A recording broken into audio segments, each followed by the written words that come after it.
प्रिय छात्रों, आज के ये वीडियो यूपी बोर्ड हिंदी के उन छात्रों के लिए है जो बाकी में टॉपर्स बनना चाहते हैं और साथ में ये भी चाहते हैं कि हमारे बहुत अच्छे नंबर आए। नंबर अच्छा आने के साथ साथ में हम कैसे टाइम को मैनेज करें, किस प्रश्न के लिए कितना समय दें जिससे हमारा पूरा प्रश्न पत्र बहुत अच्छी तरह से सॉल्व हो जाए, बहुत अच्छी तरह से लिख जाए और क्या हो कि हमारे बहुत ज़्यादा से ज़्यादा नंबर आए। इन सब चीज़ों को ध्यान में रखते हुए आज का ये वीडियो आपके लिए मैं लाया हूँ। अगर आपको मेरा ये वीडियो अच्छा लगे, अगर आप किसी के मित्र, किसी के भाई या किसी के सहपाठी हो तो ये वीडियो अपने दोस्तों तक जरूर शेयर करें। इस प्रश्न में आज मैं आपको बताना चाहूँगा कि सबसे पहले आपको जो प्रश्न दिया जाएगा बहुविकल्पीय प्रश्न होगा। बहुविकल्पीय प्रश्न आपको बड़े ध्यान से, पेपर तो 3.5 घंटे 15 मिनट का होता है, 3 घंटे 15 मिनट में आपको 15 मिनट जो दिए जाएंगे वो पेपर को पढ़ने के लिए दिए जाएंगे।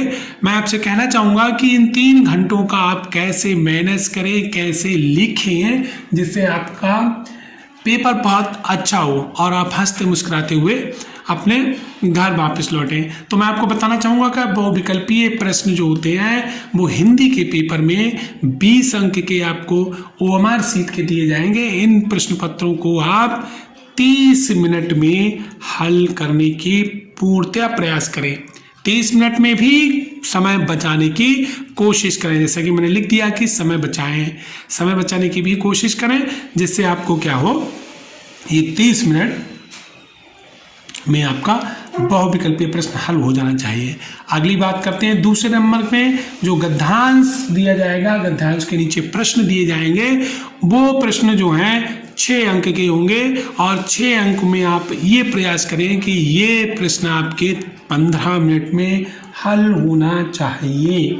यदि आप इस तरह से इन सब चीज़ों को ध्यान में रखेंगे, अंकों को ध्यान में रखें प्लस साथ ही समय का मैनेज जरूर करें। अगर समय का मैनेज नहीं करेंगे तो हो सकता है आपका प्रश्न जो है छूट जाए, आपको समय ना बचे। इसलिए समय का मैनेज करना बहुत जरूरी है। यदि आप 90+ नंबर लाना चाहते हैं तो आप क्या करें, इस विधि को अपनाने की कोशिश करें। पहले आप घर पर इस विधि को अपनाएं, फिर आप इस विधि को, अगर आपको अच्छी लगे तो आप इस विधि को अपने पेपरों में इस्तेमाल जरूर करें। आगे मैं समझता हूँ यदि आप इस विधि को इस्तेमाल करते हैं तो आप 90+ जरूर जाएंगे। 90+ क्या, मैं तो समझता हूँ 99 तक नंबर आपके आ सकते हैं। तीसरी बात करते हैं। तीसरा प्रश्न पद्यांश पर प्रश्न होता है। ऊपर पद्यांश दिया जाता है और नीचे पद्यांश के प्रश्न उत्तर, नीचे पद्यांश के प्रश्न दिए जाते हैं, उनके आपको उत्तर लिखने होते हैं। ये भी 6 अंक का होता है और ज़्यादातर कोशिश आप ये करें कि इन 6 अंकों को प्राप्त करने के लिए आप 15 मिनट से ज़्यादा का समय ना दें, नहीं तो आपके और क्वेश्चन छूट सकते हैं। तो 15 मिनट में इन पद्यांश के प्रश्नों का हल करने की भरपूर कोशिश करें। चौथे नंबर पर जो प्रश्न आपका आएगा जीवन परिचय। जीवन परिचय एक गद्य में से जीवन परिचय आपको लिखना है, एक पद्यांश में से जीवन परिचय, यानी पद्यांश में से जीवन परिचय लिखना है। यानी एक कवि का जीवन परिचय लिखना है और एक लेखक का जीवन परिचय लिखना है। ऐसा मत कर देना कि आप एक ही में दोनों को लिख दें। वैसे तो प्रश्न दोनों अलग अलग होते हैं, इस आधार पर आप अलग अलग ही प्रश्नों को, एक कवि का जीवन परिचय और एक लेखक का जीवन परिचय लिखेंगे और ये आपको मिलेगा 10 अंक का। तो मेरे प्रिय बच्चों, मेरे छात्रों, आपको क्या करना है कि ये 10 अंक आपको 30 मिनट में हल करने हैं और जीवन परिचय 30 मिनट में हर हाल में समाप्त कर देना है। और कोशिश ये करें इन 30 मिनट में से भी अपने कुछ मिनट बचाने की कोशिश करें। जो आपके मिनट बच जाएंगे वो आगे क्वेश्चन में काम आ सकते हैं। तो ये जीवन परिचय आप 30 मिनट में अवश्य हल करें, नहीं तो आपका और प्रश्नों पर फोकस कम रहेगा। आप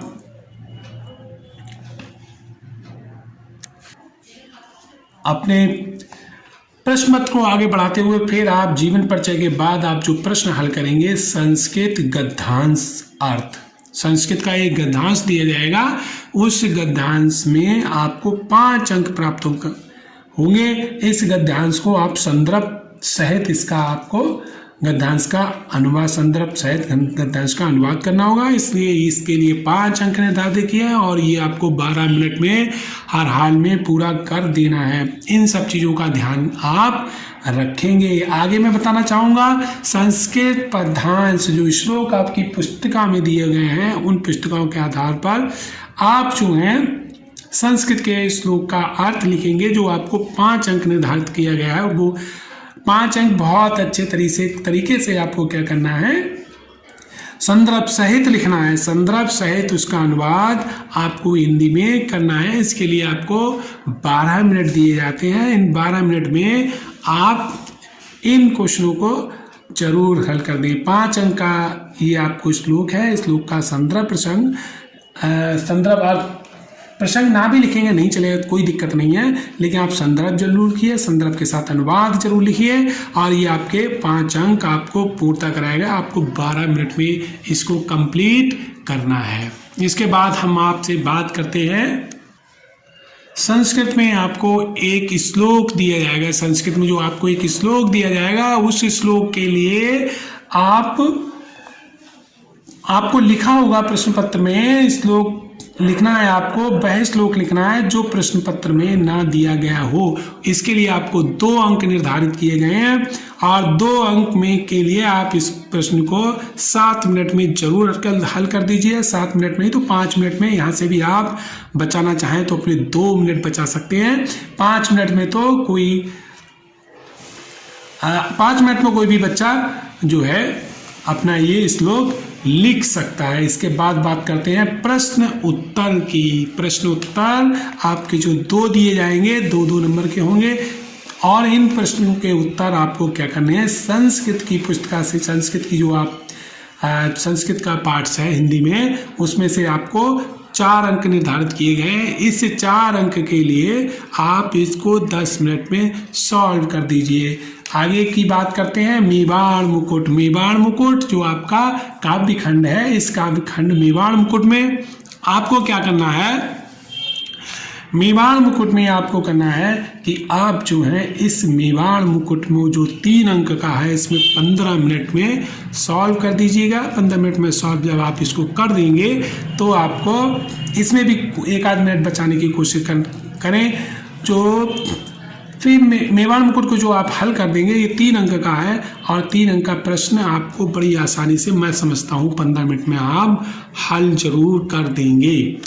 इसके बाद हम बात करते हैं निबंध की। इम्पॉर्टेंट क्वेश्चन है। इम्पॉर्टेंट क्वेश्चन इसलिए है क्योंकि इसके लिए आपको मिलेंगे 9 अंक। 9 अंक आपको इतनी आसानी से नहीं दिए जाएंगे। 9 अंक प्राप्त करने के लिए कम से कम आपको निबंध इतना सटीक और इतना अच्छा लिखना है और इसके लिए आप जरूर 25 मिनट दें। 25 मिनट यदि आपने नहीं दिए तो आपका निबंध, मैं समझता हूँ 1-2 पेज में निबंध समाप्त नहीं करना, ये आपकी भूल रहेगी। और निबंध को आप जो है बहुत अच्छी तरह से लिखेंगे क्योंकि ये सबसे ज़्यादा अंक का है। आप देख रहे हो बहुविकल्पीय प्रश्नों के बाद धमाकेदार जो प्रश्न है 9 अंक का है। एक ही प्रश्न है 9 अंक का जो निबंध है और आपको निबंध बहुत अच्छी तरह से लिखना है।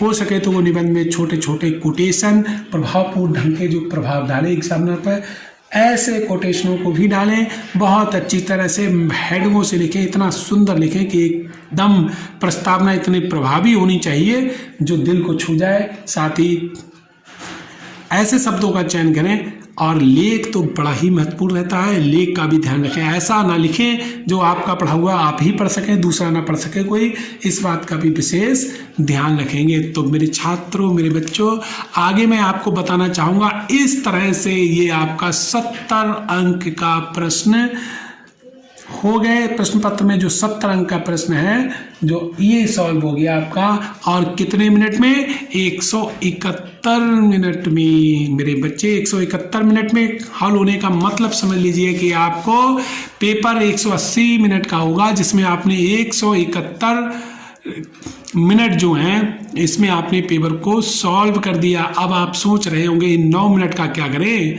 अरे जी नहीं, 9 मिनट में अपनी कॉपी पलटिए, देखिए कहीं ऐसा तो नहीं कोई क्वेश्चन रह गया हो, ऐसा तो नहीं आपने कुछ छोड़ दिया हो। इसमें अपनी कॉपी को अच्छे से पढ़िए, देखिए कहीं कोई मिस्टेक तो नहीं हुई है, और यदि हुई है तो उसे ठीक करें और हेडों को अंडरलाइन करें। हो सके तो कॉपी को इतना अच्छा कर दें कि पढ़ने वाला कहे वाह, तभी आप जो है 90+ के करीब पहुंच सकते हैं।